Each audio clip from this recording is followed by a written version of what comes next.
un caso muy particular en la Escritura, donde si la Escritura fuera un libro humano, fuera un libro escrito por hombres, un hombre o cualquier persona con juicio evitaría estos detalles, de que Pablo se enfrenta a un apóstol, al apóstol Pedro. Si fuera un libro escrito por hombres, diríamos, bueno, obviamos la parte difícil y ponemos las partes lindas. Pero tanto en el Antiguo Testamento como en el Nuevo Testamento, es Dios inspirando la Escritura por medio de su Santo Espíritu y no se reserva nada, no guarda nada. Dice lo que tiene que ser, expone la verdad. Y hoy es el tema combatiendo la hipocresía. No piensen que combatiendo la hipocresía estamos combatiendo a la gente, porque aquí Pablo combatió la hipocresía, pero Pedro dejó el ministerio, Bernabé dejó el ministerio. No, los vemos a los dos trabajando codo a codo hasta el fin de sus días, hasta la muerte. Y lo que se combate es la hipocresía, pero las personas siguen.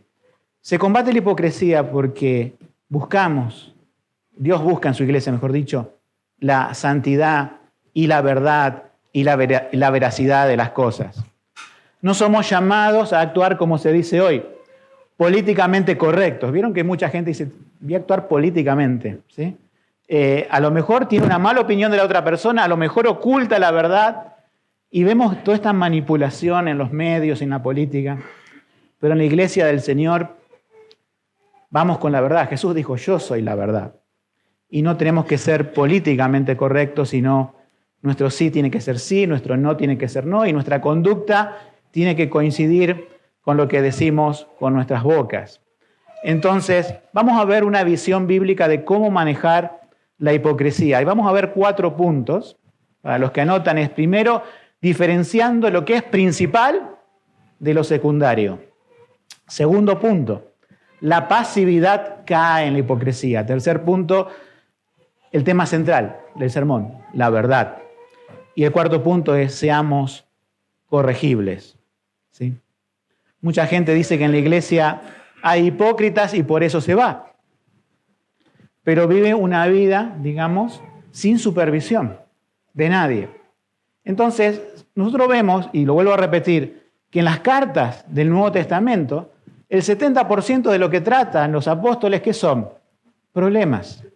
En medio de los problemas enseñan doctrina. ¿Sí? Después hay saludos, hay algunas felicitaciones, algunas cosas para gozarse, pero es la corrección de problemas. ¿Sí? Entonces, si alguna vez nos pasa decir, bueno, pero esta persona en la iglesia está actuando hipócritamente conmigo, bueno, vamos a tener elementos bíblicos para ver cómo se hace esto. Lo primero, hay personas que pequeñas cosas las hacen grandes y hay personas que grandes cosas las minimizan. ¿Sí? O sea, no le dan el justo valor a cada cosa. Hay en la doctrina, podemos decir, doctrinas principales y doctrinas secundarias. ¿Sí? No porque no sirvan, obviamente no, todo es útil, pero no la vamos a defender con la misma categoría que las doctrinas principales. Esto no es un estudio bíblico, no les puedo preguntar, pero ustedes me responderían seguramente que las doctrinas principales son la persona de Dios, la encarnación de Jesucristo, el camino de salvación, la doctrina acerca de la Biblia y su inspiración y cosas por el estilo, y es así. Y otras doctrinas secundarias como diciendo, bueno, los detalles del fin del mundo, la forma a veces de practicar la cena del Señor en algunas iglesias, si lo hacen abierto, semiabierto, etc. Son cosas que se pueden discutir, pero son secundarias. Entonces, tengan en cuenta esto. Las doctrinas principales, si alguien ataca las doctrinas principales en público, se refutan en público. Si alguien ataca una doctrina secundaria en público, se refuta en privado. Lo vuelvo a decir, por si no queda claro. Una doctrina que sea principal, que afecte la persona de Dios, el plan de salvación, el evangelio, se corrige en público. Y otras doctrinas que no son debido a muerte, podemos decir, que no son del plan de salvación y tienen que ver con la persona de Dios, se corrigen en privado. Entonces acá entendemos, a ver, ¿qué pasó aquí con Pablo y Pedro. Nosotros vemos que la Escritura dice que él los reprendió delante de todos, versículo 4. Pero, ¿cuál es la aclaración que hace Pablo en su carta? Porque no andaban correctamente conforme a ¿qué? A la verdad del Evangelio. O sea, lo que se estaba atacando, ¿qué era? ¿Una doctrina secundaria? No, una doctrina principal, el Evangelio. Pero ahora vamos a reflexionar un poco de qué manera se estaba atacando. Bueno, cuando nosotros leemos, podemos releer los versículos, pero cuando Pedro vino a Antioquía, lo resistí en la cara. Esa es la introducción que hace Pablo, ¿no? Porque era de condenar. Y aquí viene el punto, ¿cómo es que pasó esto? Porque antes que vinieran unos de parte de Jacobo, recuerdan, Jacobo estaba en Jerusalén, o sea, de los judíos, ¿sí? Comía con los gentiles, pero cuando vinieron se retraía y se apartaba, teniendo miedo de los que eran de la circuncisión, es decir, de los judíos. Entonces, cuando en este versículo dice los que eran de Jacobo y los de la circuncisión, ustedes lo pueden reemplazar para entenderlo por los judíos, ¿sí? Entonces, ¿qué estaba pasando aquí? Vino Pedro, visitó a Pablo. Pablo había visitado a Pedro, ¿recuerdan? Después de 14 años, fue a Jerusalén, estuvo ahí 2 semanas y ahora lo visita Pedro. Y va a una iglesia más en su mayoría gentil, es decir, no judía. Y Pedro era judío. Entonces, ¿qué pasaba en aquel tiempo en la cultura judía y gentil? Nunca se juntaban. Nunca podían compartir una mesa. Más que nada por el desprecio que los judíos tenían de los gentiles. Pero también los gentiles hacían de las suyas en algunas cosas y criticaban a los judíos. La cuestión es que nunca hubieras visto culturalmente comiendo en la misma mesa, invitándolo a su casa, un judío y un gentil. Pero ¿cómo es esto en la iglesia de Cristo? En la iglesia de Cristo no hay hombre, mujer, no hay judío, no hay gentil, porque todos somos salvos por Cristo, aquellos que son salvos verdaderamente, ¿no es cierto? Entonces, la salvación, la redención en Cristo Jesús iguala a las personas y ahora podían comer juntas, como dije la vez pasada.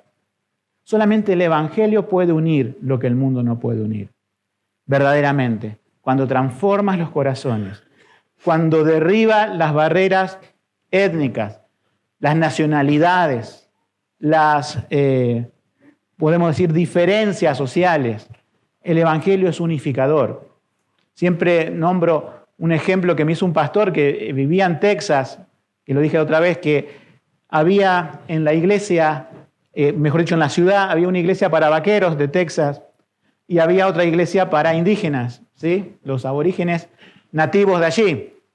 Entonces, claro, si quizás iban conduciendo en el auto, se paraban en un semáforo y se miraban los dos y por los rasgos sabían, yo voy a esta iglesia, vos vas a la otra. Pero él decía, la iglesia más sana es la que están conviviendo los dos, tanto vaqueros como indígenas. Entonces nosotros no tenemos ese fenómeno aquí, pero la iglesia sana es cuando conviven gente de diferente, podemos decir, carácter, condición social, nacionalidad. Pero, ¿qué es lo que unifica? El Evangelio. Entonces, eso era lo más llamativo en aquella época del Evangelio, el comer juntos. Que Pedro estuviera comiendo juntos con los gentiles honraba el Evangelio de Jesucristo, diciendo, yo soy judío, miren, jamás hubiese soñado esto, pero conocí a Jesucristo, diría Pedro, ¿no? Que me llamó en el lago cuando estaba pescando y me dijo, te haré pescadores de hombres. Y he hablado de Jesucristo, diría Pedro, en Judea, Jerusalén, y ahora vengo con ustedes, comemos todos juntos y hablamos del Evangelio. Pero qué cosa extraña.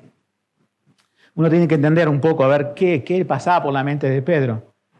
Estaba todo bien hasta que vinieron judíos, ¿sí? Que vinieron de Jerusalén, de parte de Jacobo. No sé si eran una especie de inspectores, no lo sé, pero ellos venían y, imagínense, todos los días comiendo con diferentes personas gentiles. Y ahora, ya no me junto con ellos. No tengo nada que ver. Y tal fue la cuestión que todos empezaron a preguntar, pero ¿por qué hace Pedro esto? ¿Está bien lo que hace? ¿Está mal lo que hace? Y Bernabé, cuando dice la Biblia que Bernabé, que es un líder, imagínense que hay otras personas más que hicieron esto, ¿sí? porque siempre los líderes arrastran a personas. Y Bernabé fue llevado con ellos en la simulación, entre paréntesis, hipocresía, diciendo ya no se junta. Y Bernabé no va a decir nada, ¿sí? Y nadie va a decir nada y todo queda políticamente correcto. Vamos a esperar que se vayan y de esa forma evitamos cualquier problema. ¿Cuál era la solución, hermanos, en esto? ¿Qué se debería haber hecho? Lo que debería haber hecho Pedro, y obviamente Bernabé no dejarse arrastrar, era comer como siempre hacían. Y si los judíos que venían de parte de Jacobo decían, pero ¿cómo que te juntas? Era la oportunidad gigantesca de dejar en claro el evangelio, sobre todo algunos judaizantes que estaban dando vuelta en la iglesia en Galacia, que por eso se escribe Gálatas, ¿recuerdan? Era el momento de plantar el evangelio y decir, el evangelio no se iguala. El evangelio no es una nacionalidad. No es fe más obras, como decían algunos. Era la oportunidad que tenía Pedro de que si alguien decía A, él salía con la espada de la palabra de Dios y les recordaba desde el Antiguo Testamento hasta el Nuevo Testamento del Señor Jesucristo que el evangelio también era para los gentiles, que iban a ser herederos de las promesas. Que la fe, sí, que viene de Abraham, no es judío el que dice ser judío, sino el que es el del corazón. Y eso es lo que tenemos que entender hoy también. Muchos no entienden esto de la guerra, esto que está pasando en Medio Oriente, y piensan que Israel es el pueblo de Dios todavía en ese sentido. Los de Israel serán el pueblo de Dios en la medida que haya un israelita que diga Jesucristo es el Mesías. Jesucristo es el prometido en el Antiguo Testamento. Pero los demás que no creen en Jesús están disputando una tierra. Por supuesto que no quiero hablar de política, pero obviamente Israel tiene un respeto hacia la vida en cierta forma, porque bueno, también hay bombardeos, pero tiene un respeto que el otro pueblo no lo tiene, ¿no? Con las torturas y demás. Pero más allá de eso, nosotros tenemos que ver que ambos, no solamente israelitas, palestinos, sino también todo el mundo de Medio Oriente y todo el mundo en el planeta Tierra tiene que ser evangelizado. Tienen que conocer de Jesucristo. Ese es el punto. Entonces, el mundo sabemos que se sigue peleando por tierra, algunos llaman en filosofía religión, que se siguen peleando por nacionalidad, por orgullo y demás. Esto no se puede permitir en la iglesia del Señor. Entonces Pedro hizo mal. O sea, hipocretizó. Y Pablo es una persona, gracias a Dios, ¿no? Que alguien puso orden ahí. Inflexible. Parado en la verdad. Bernabé, que era su compañero, bueno, dijo, vamos a ser políticamente correctos. Pero Pablo dijo, no, acá lo que está en juego es algo muy importante, es la verdad del evangelio. Porque si permitimos que judíos estén por un lado y gentiles estén por el otro, ¿cuál es la obra que hace Cristo en el corazón? Me detengo aquí. Cristo ha hecho una obra en tu corazón, te ha salvado, le has pedido a Dios perdón por tus pecados y has confiado en Cristo como tu Salvador único y completo, suficiente.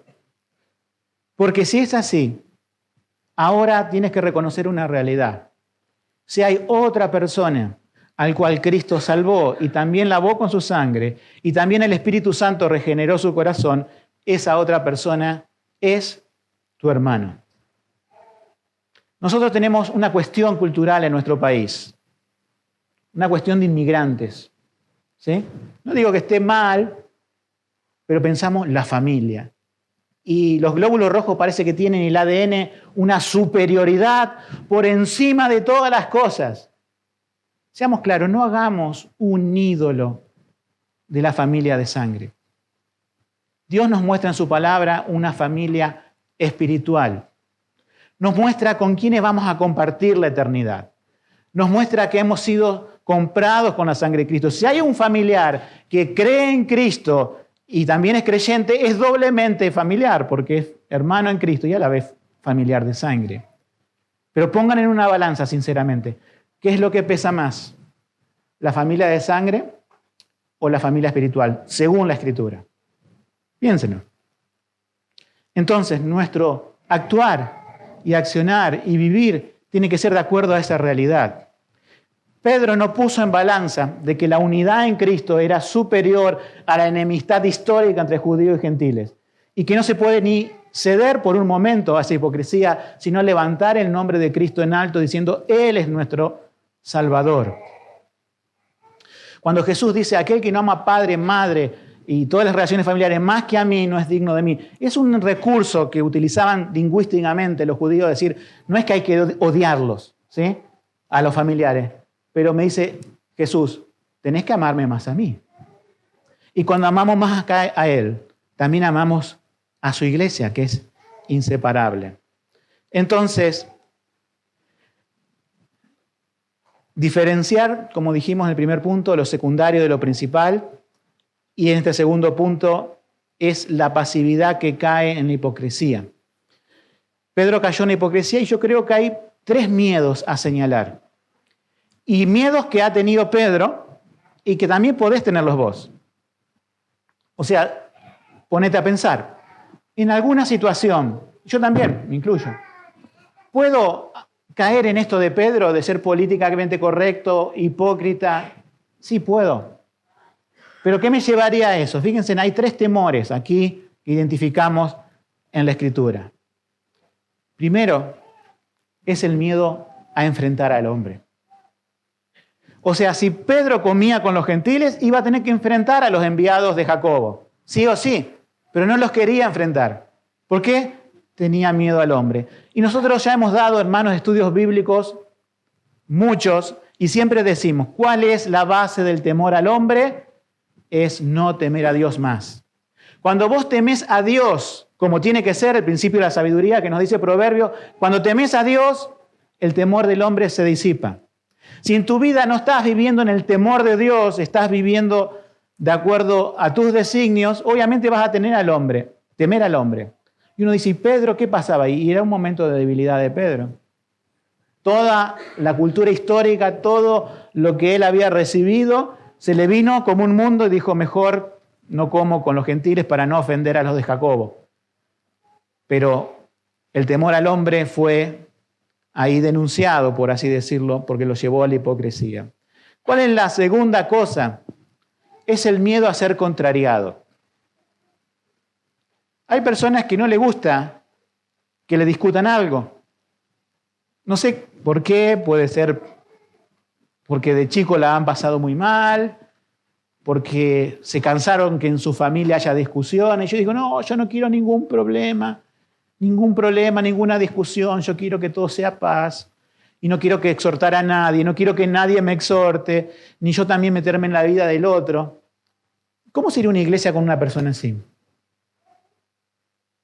¿No sería una iglesia, si todos nos convertimos en esa posición, donde nadie corrige a nadie y donde abunda el pecado? Donde la verdad no importa y lo que importa son las relaciones buenas, ¿sí? ¿No sería todo esto un club de personas correctas donde todos se saludan simplemente y nadie se corrige el pecado nunca? Porque no queremos ser contrariar, ni queremos contrariar a alguien. Pedro, si los de Jacobo decían algo, él tenía que contrariarlos.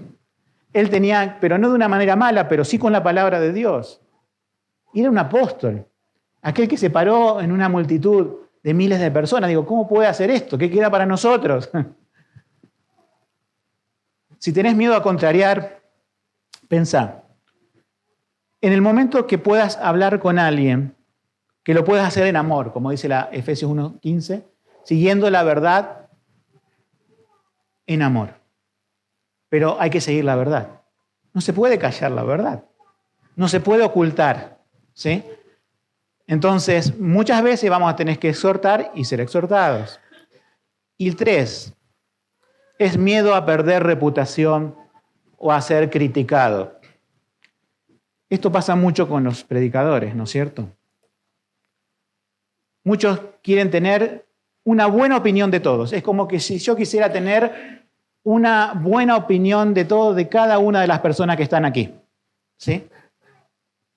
Pero ¿cuál es mi ¿Cuál sería mi posición correcta y bíblica? Tener una buena opinión de quién primeramente, de Dios.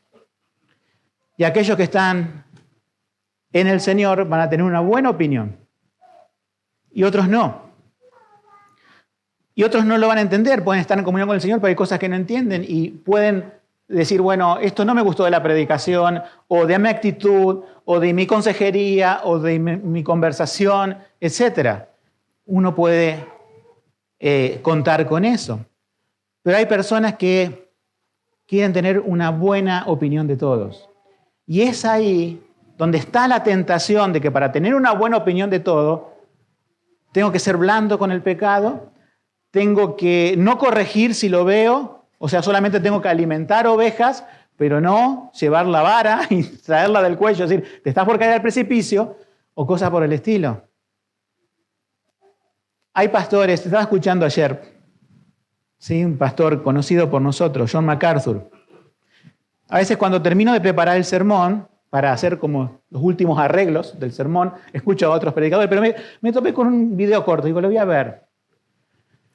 No sé en qué etapa de su vida lo grabó, no se lo veía tan joven ni tampoco muy viejo, pero se ve que hace varios años, pero decía, hace 8 años, por decir la verdad, por mantenerme en determinada verdad, perdí a 5 pastores, en una iglesia grande, imagínense, con decenas de pastores, y 250 miembros, imagínense el tamaño de la iglesia. Pero ese ministerio que muchos de nosotros conocen, sufrió eso. A lo mejor ni nos enteramos, ni sabíamos los pormenores, pero después de 17, 16 años de ministerio, creo que más, hubo una división en la iglesia que se fueron 250 personas. De los 5 pastores, 1 siguió siendo pastor en otro lado y 4 dejaron el pastorado.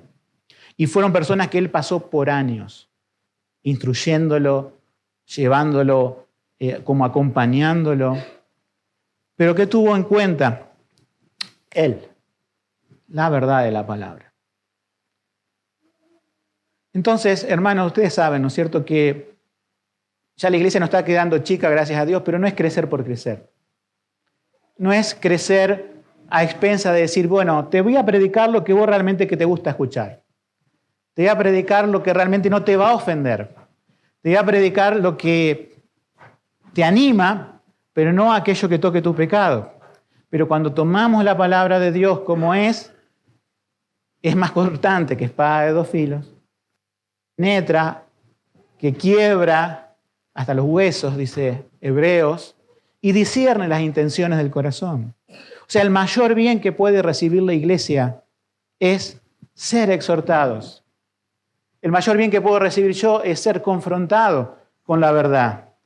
Recuerden, 70% de las cartas son confrontación. Y yo no puedo predicar del otro 30% de saludos y de doctrina ahí que quizás no te confronta tanto.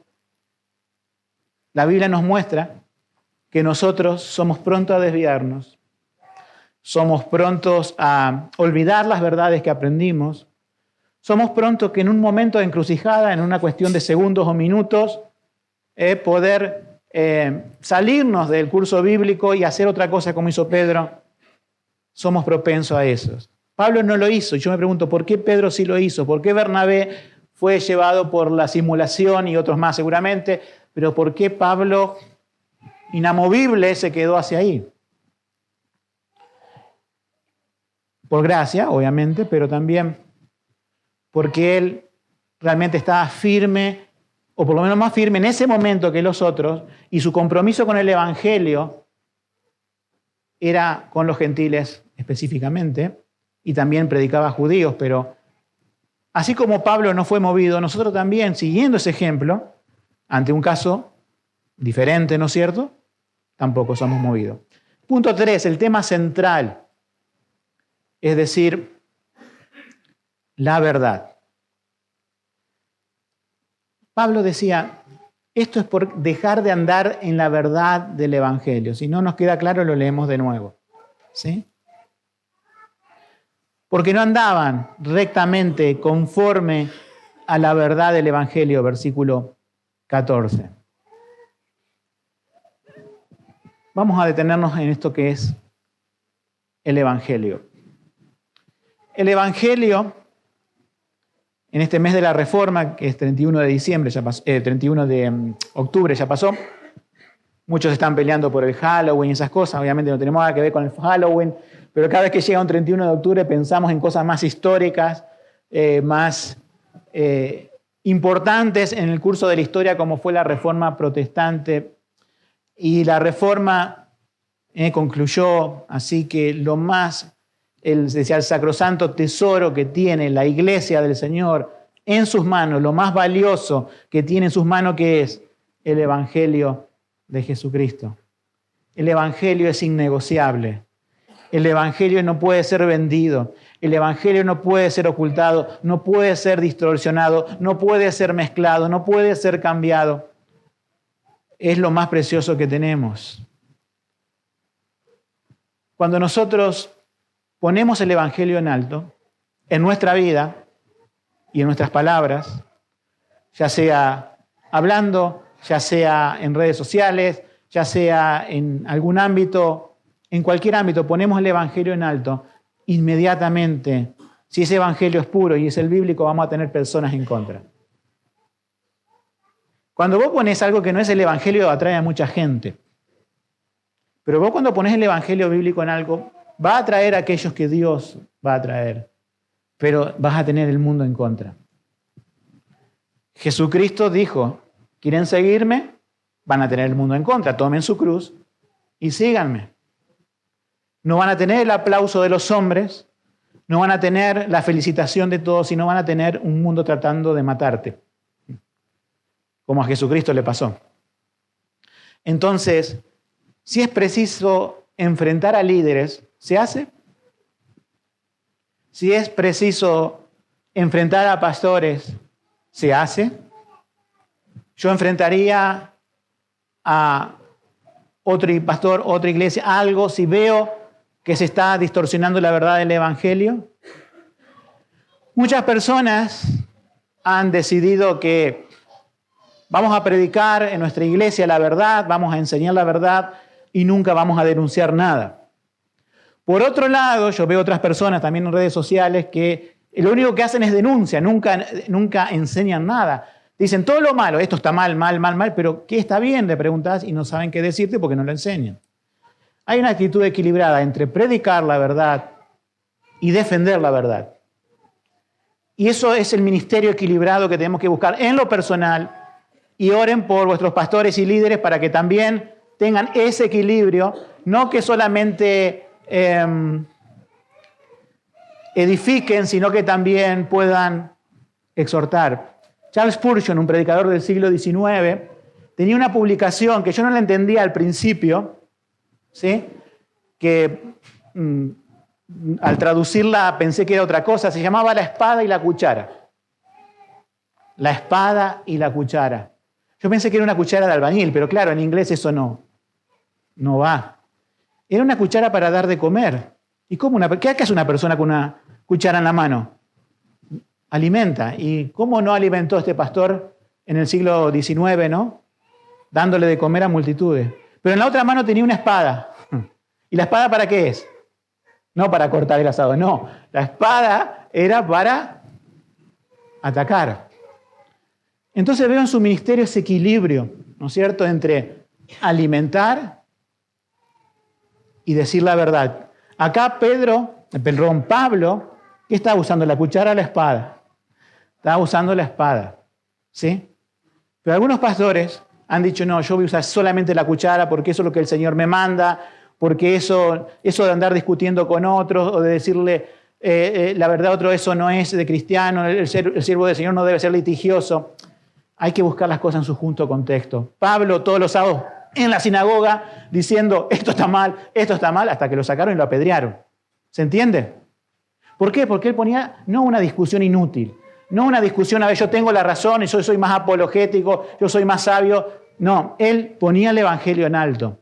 Y cuando pones el Evangelio en alto, das de comer y también confrontás.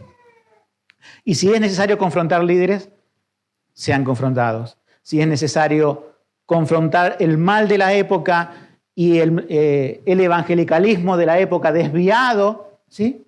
Hay que confrontarlo. Y si hay que confrontar personalmente, también se hace.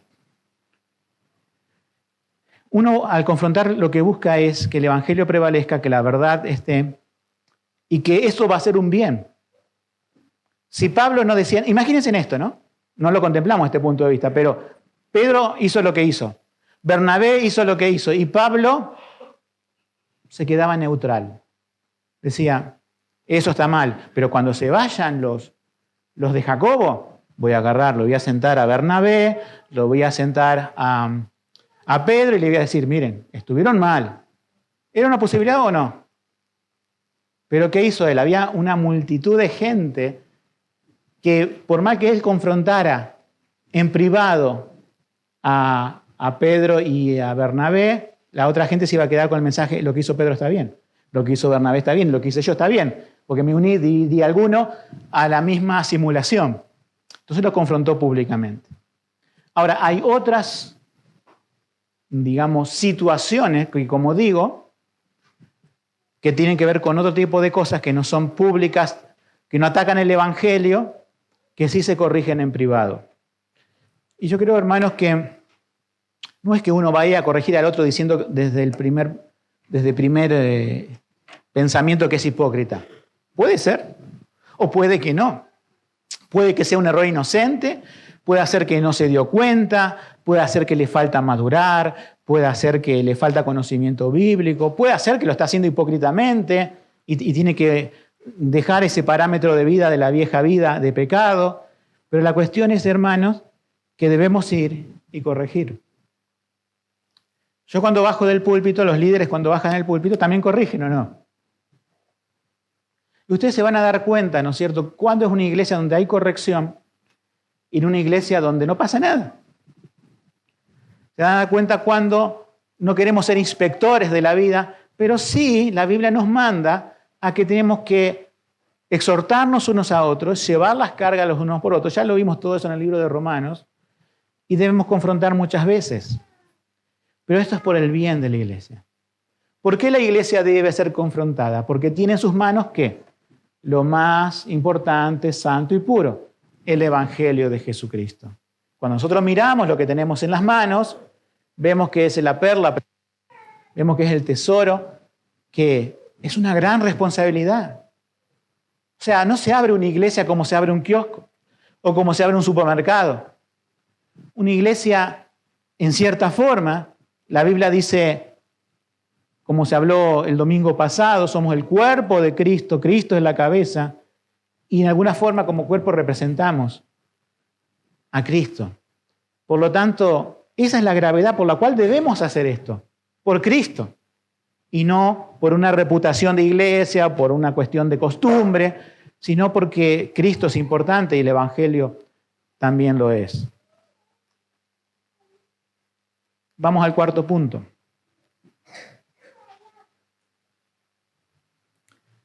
Seamos corregibles. Esto que vamos a ver ahora, que es el último punto del sermón, no sale de lo que le hemos leído, pero sale del contexto bíblico. Porque uno se preguntará, ¿no? Como una película, ¿no?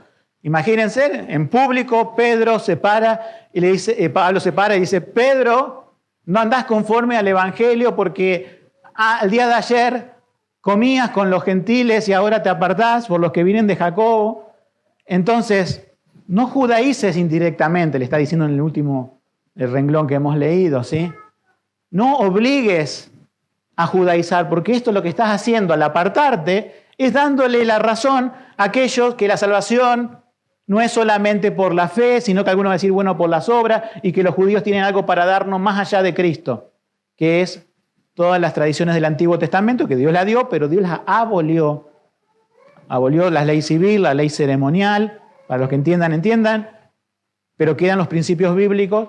Pero eso de la circuncisión, eso de las ofrendas del Antiguo Testamento y un montón de cosas que inclusive hoy están avasallando las iglesias con el judaísmo, todo eso quedó atrás. Lo importante es el Evangelio. Pero terminada esa película, ¿qué pasó? Nos podemos imaginar humanamente. ¿Qué pasaría hoy? Ya le conté la historia recién de MacArthur. ¿Qué pasaría hoy? Pasó en una iglesia reformada. ¿Qué pasaría en otra iglesia? ¿Se enojan? Me voy y abro miembros, abro una iglesia con determinados miembros. Los que están de acuerdo en que la simulación esté bien, síganme a mí, diría Bernabé. Pablo le diría a Bernabé, ya no voy contigo en todas las misiones, en todos los viajes, íbamos juntos, éramos inseparables, pero ahora nos separamos. Me parece que fuiste duro con Pedro, me parece que te pasaste porque eso te tenía que ser en privado, ¿sí? Y voy y me hago mi iglesia. Pedro regresa a Jerusalén y dice, nunca más regreso a los gentiles, nunca más vuelvo a donde está Pablo, me trató mal delante de todos, ni lo dejen venir acá, que no venga y no pise. Pablo estaba en la razón, no sé si en ese momento actuaba carnalmente, ¿qué haría? No sé, pero no pasó nada de eso. No pasó nada de eso y tenemos el registro en las Escrituras de cómo termina la historia. Termina felizmente. Fíjense en 2 Pedro 3:15, los invito a buscar.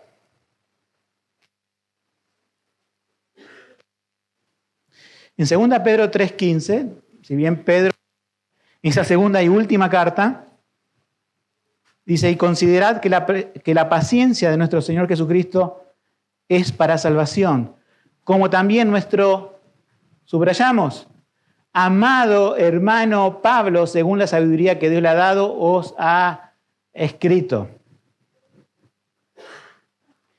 Ahí vemos que no quedó con un resentimiento. Él escribe una carta y en esa carta le pone la mano en el hombro a Pablo, dice, mi amado hermano Pablo.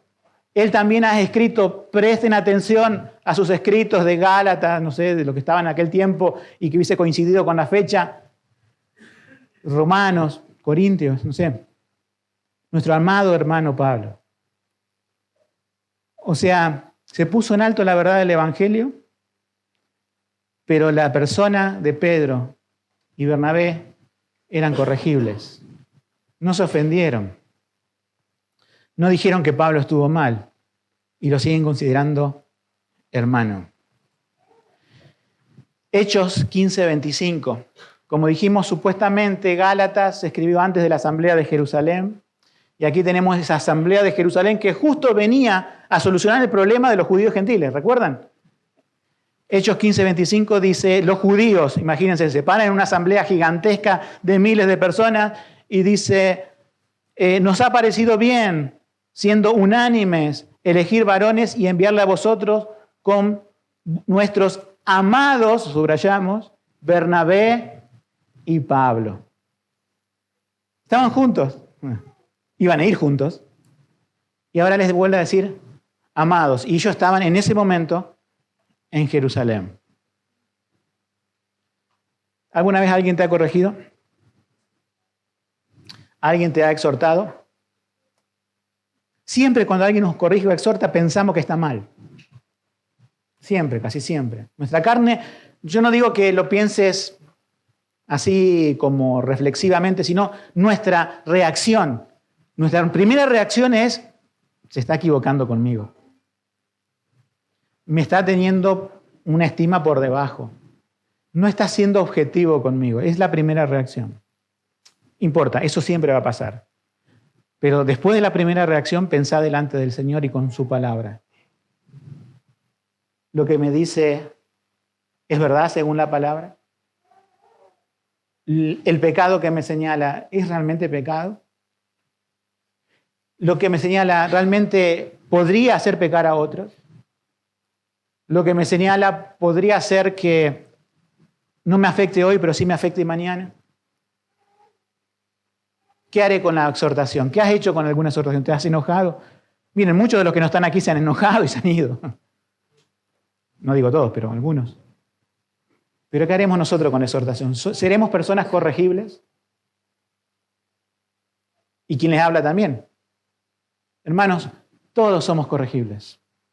Todos estamos con un cartel que dice en obra. O como en algunas páginas web, bajo construcción, un cartel, lo llevamos aquí. El que comenzó la buena obra está en construcción, la sigue perfeccionando y la perfeccionará hasta el fin. Y en aquel día de Jesucristo, el Señor vendrá En las nubes resucitará a los muertos que murieron en Cristo, arrebatará a los que están presentes en la tierra que creen en Él, le sacará el cartel en construcción y dirá, la obra hecha está. Perfecta. La redención de nuestro cuerpo, mientras ahora tenemos la redención de nuestra alma. En aquel día se cumplirá redención de cuerpo y alma. Y ¿saben qué? No vamos a tener que exhortar más a nadie. Esa es la buena noticia. El Señor será nuestro Dios y estaremos con Él. Y ya no estará más el pecado, no estará más la muerte, no estará más la tristeza, no estará más el dolor, no estarán más los enojos, no estarán más las hipocresías, no estará más nada de eso. Pero mientras tanto, estamos en la carne, hermano, y debemos exhortarnos en amor. Termino con algunas preguntas de reflexión. Es mi estilo, hacer preguntas para reflexionar. ¿Temes enfrentar al hombre para exhortarlo? Recuerda que eso te puede llevar a la hipocresía. ¿Te has dejado alguna vez llevar, ponte en la piel de Bernabé, por simulaciones de otros? No era tu caso principal, pero ¿tienes un compromiso tibio o caliente con la verdad? Firme. ¿Has cometido el error de tratar lo secundario como importante y lo importante como secundario? Un punto de vista importante. Y por último, ¿eres corregible sin ofenderte? Que todas estas preguntas encuentren respuesta en el carácter de Jesucristo. Que esté en nosotros, que nos dé la humildad para ser corregibles, que nos dé la sabiduría para ver qué es lo principal y lo secundario, que el Espíritu Santo en nosotros reafiance el compromiso por la verdad, que nunca nos dejemos llevar por las simulaciones y que nuestro temor sea sobre todo en Dios. Que el Señor nos bendiga. Amén.